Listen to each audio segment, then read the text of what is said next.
Bonjour à tous, bienvenue dans ce nouvel épisode de Comics vs Film, consacré aujourd'hui à Black Widow.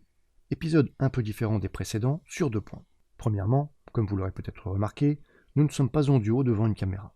Mais je suis seul et sans caméra. La raison est simplement que mon camarade n'a pas eu l'occasion de voir le film. À partir de là, je ne voyais pas l'intérêt de vous montrer ma tête. Et ça nous fera l'occasion de tester un format un peu plus podcast. Deuxièmement, le film du jour ne se verra pas comparé à un seul comics comme nous l'avions fait jusqu'ici, mais plus largement aux multiples histoires de ce personnage dans les comics. Alors, si c'est ok pour vous, on va pouvoir se plonger dans le sujet du jour. Le personnage de Black Widow apparaît en 1964 dans le numéro 52 de Tales of Suspense. Il est très difficile d'avoir un historique précis de l'enfance de Natalia Ilyanovna Romanova, puisque cette dernière a eu droit à plusieurs séances de lavage de cerveau au cours de sa formation et de sa carrière. Il y a certaines choses dont on peut cependant être à peu près sûr. Elle naît dans les années 30 et serait une descendante de la famille impériale, comme son nom le suggère. Peut-être pour cette raison, mais surtout pour sa précoce virtuosité dans les arts martiaux, l'organisation de la main tente de l'enlever et de la conditionner dès 1941. Elle sera sauvée in extremis par l'intervention de Captain America et de Wolverine. Elle est plus tard recrutée par le KGB, puis par la Chambre Rouge, où elle sera formée en tant qu'espionne et combattante, croisant même un certain soldat de l'hiver. À cette époque, elle se marie avec Alexei Shostakov, qui deviendra le second Red Guardian.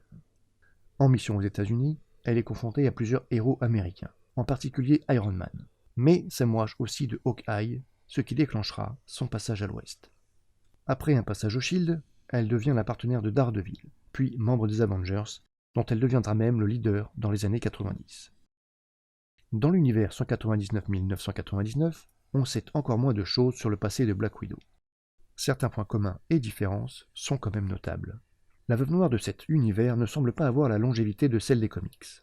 Une partie de son historique reste cependant identique, en particulier son passage à la Chambre Rouge et son appartenance au Shield. Comme je le disais tout à l'heure, difficile d'y voir clair dans le passé de Black Widow. On a longtemps cru que les parents de Natasha étaient morts pendant la Seconde Guerre mondiale, pendant une attaque allemande.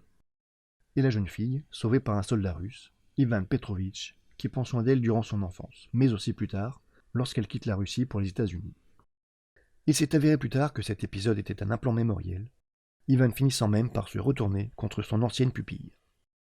Donc ici, point de famille même factice, comme on nous la présente dans le film.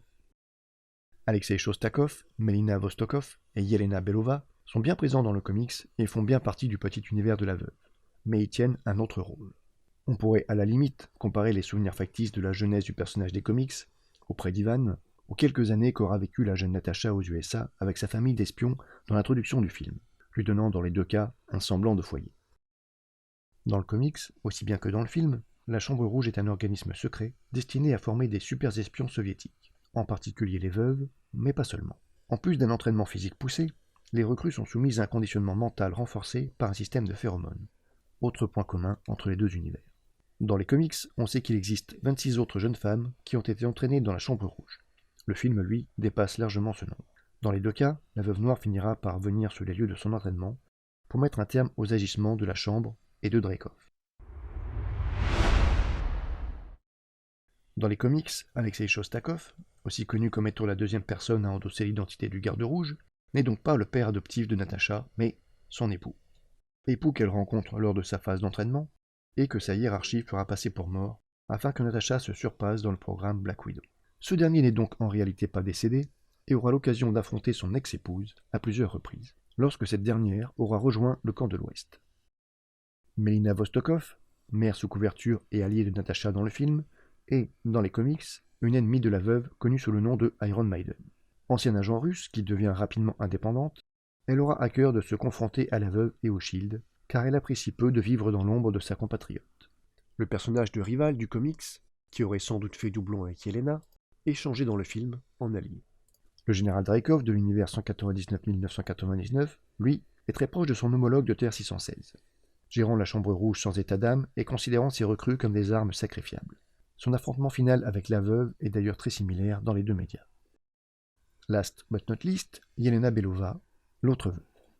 Ici encore, c'est une ennemie de Natasha dans les comics qui se voit intégrée à la famille composée du film. L'histoire des deux veuves se construit entre affrontements, rivalité et entraide. Natasha faisant son possible pour extraire Yelena à l'influence de sa hiérarchie, et Yelena ayant l'occasion d'aider Natasha lors d'une opération à Cuba.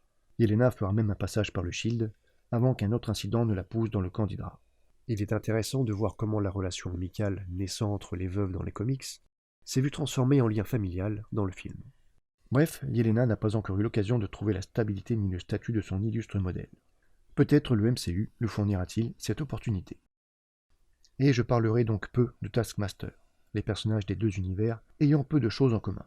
Même les réflexes photographiques, qui font la particularité du personnage, sont assez peu exploités dans le film.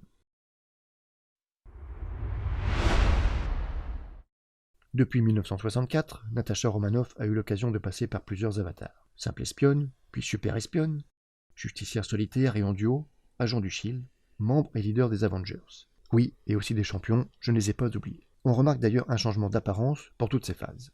Celle qui me marque le plus est son passage chez les Avengers. La coupe de cheveux change, le costume et la chevelure s'éclaircissent. On remarque aussi un changement de personnalité dans cette période. Plutôt mélancolique et solitaire, mais aussi passionnée, elle devient plus froide, professionnelle et efficace lorsqu'elle revêt son costume gris. D'ailleurs, lorsqu'après son passage chez les Avengers, elle repart pour quelques aventures plus confidentielles avec les Marvel Knights, elle retrouve son ancien look.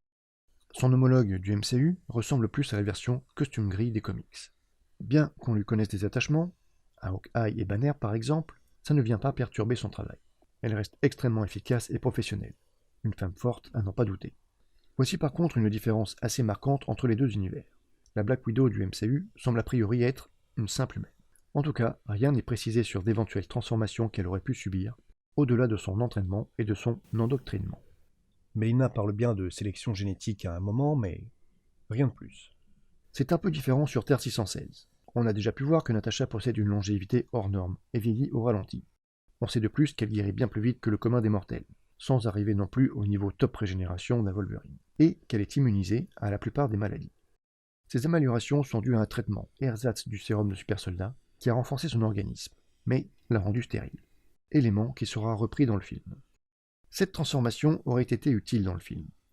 Elle aurait pu expliquer comment l'espionne se indemne d'une chute qui aurait dû la tuer sur le coup, ou comment elle peut se déplacer en sautant sur des débris en chute libre.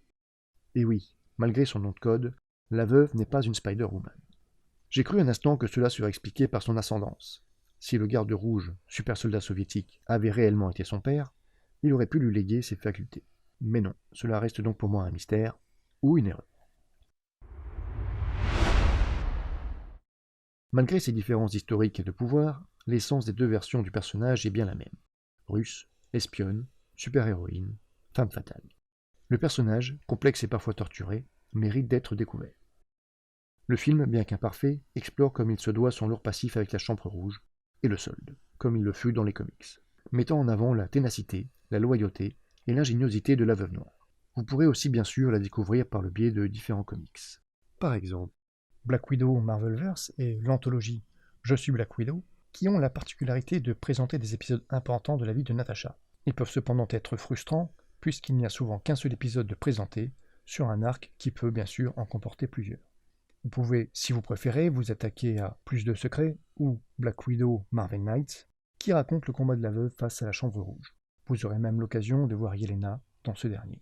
Pour les mordus de Brock, vous pouvez partir à la recherche du Strange Special Origins 196 pour 2 affrontements avec Iron Man et une aventure avec Daredevil. Pour plus de Daredevil, chinez plutôt du côté des Strange de la fin des années 70. Le Marvel Fanfare numéro 1 vous donnera une belle aventure période Shield par George Pérez. Et pour la veuve Avengers, vous pourrez vous tourner vers les Strange à partir de 1992. Ainsi que le Special Strange 77 pour l'histoire avec la main. Et c'est sur ces recommandations que je vous quitte. Merci de nous avoir suivis. À bientôt.